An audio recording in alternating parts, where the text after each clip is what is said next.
An important visitor. I did not want Merrick to live by himself, like a man in a lighthouse. He read his books and talked to me, but I wanted him to talk to more people, and I wanted him to talk to women. Merrick read about women in his books, but he did not often talk to women. He met the nurses every day, but they did not talk to him very much. For them, he was always a creature, not a man.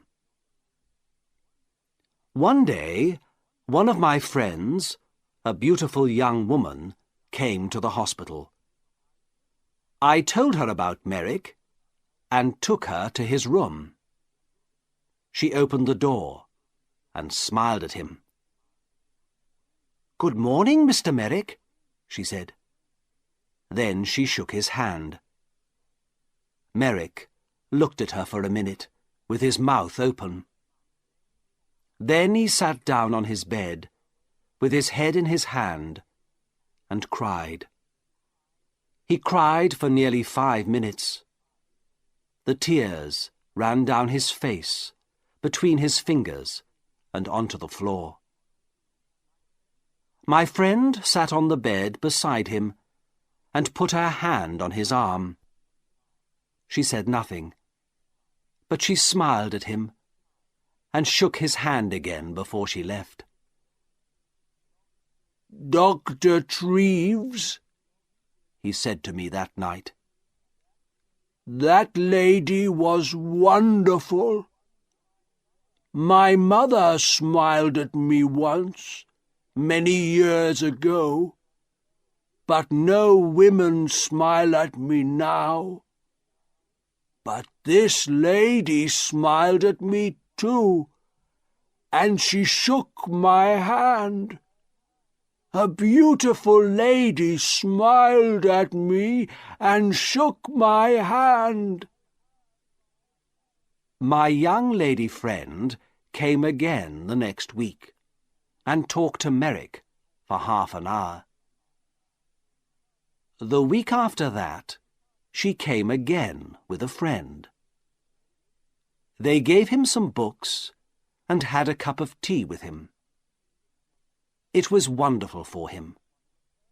For the first time in his life, he had some friends. He was a very happy man. He sat in his room and read his books and said no more about living in a lighthouse. People began to read about Merrick in the newspapers, so he had a lot of visitors. Everybody wanted to see him. A lot of important ladies and gentlemen visited him. They smiled at him, shook his hand, and gave him books.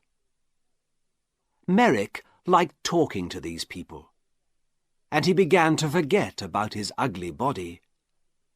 His visitors never laughed at him. He began to feel like a man, not a creature.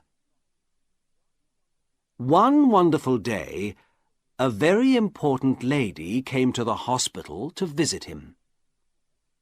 I met the lady and took her to his room. Then I opened the door and smiled at him. "Good morning, Joseph," I said.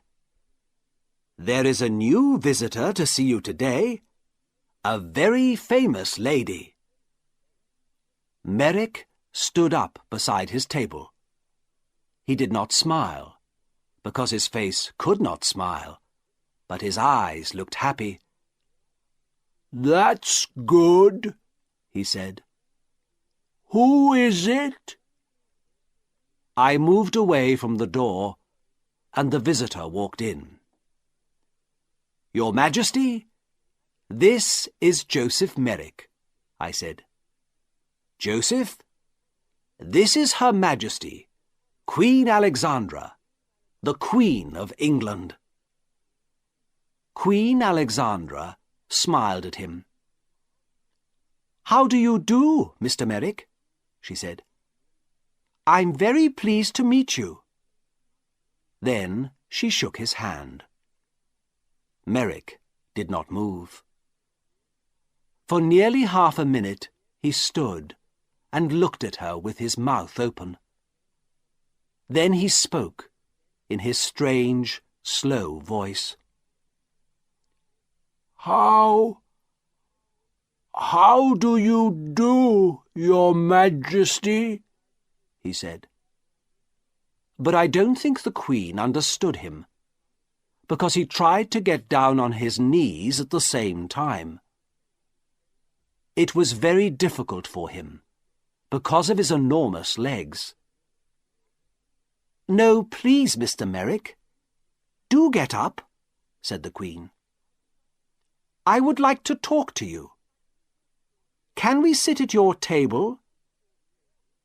Yes, of course," he said. They sat at the table. She took his left hand, the good hand, in hers. She looked at the hand carefully, and then smiled at Merrick again. "I often read about you in the newspapers," she said. "You are a very interesting man, Mr. Merrick. You have a very difficult life, but people say you're happy. Is it true? Are you happy now?" "Oh, yes, Your Majesty. Yes," said Merrick. "I'm a very happy man. I have a home here now, and friends, and my books. I'm happy every hour of the day." "What a wonderful story," she said. "I'm very pleased to hear it. Now, tell me about your reading. I see you have a lot of books here." "Oh, yes, Your Majesty. I love my books," said Merrick. And for nearly half an hour they sat and talked about books. The Queen gave him a little book and some red flowers before she left. After her visit, Merrick began to sing. He could not sing easily, of course, because of his mouth, but all that day there was a strange, happy noise in his room.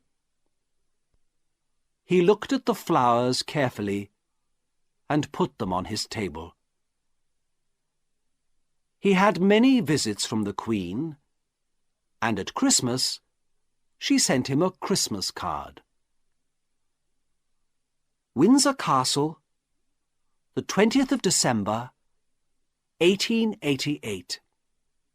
Dear Joseph, here is a small Christmas present for you. I think it looks like me, doesn't it? I do like visiting you very much, and I am going to come to the hospital again in the new year. Happy Christmas, your friend, Alexandra. The present was a picture of Queen Alexandra with her name on it. Merrick cried over it and put it carefully by the bed in his room. Then he sat down and wrote a letter to the Queen. It was the first letter of his life. The London Hospital, the 23rd of December, 1888. My dear Queen, thank you very, very much for your wonderful card and the beautiful picture. It is the best thing in my room, the very best, the most beautiful thing I have. This is the first Christmas in my life, and my first Christmas present. Perhaps I had a Christmas with my mother once, but I do not remember it. I have my mother's picture too, and she is beautiful, like you. But now I know many famous ladies and kind people, like Dr. Treves, and I am a very happy man. I am happy too, because I am going to see you in the new year. Happy Christmas to you, my dear friend. With all my love, Joseph Merrick.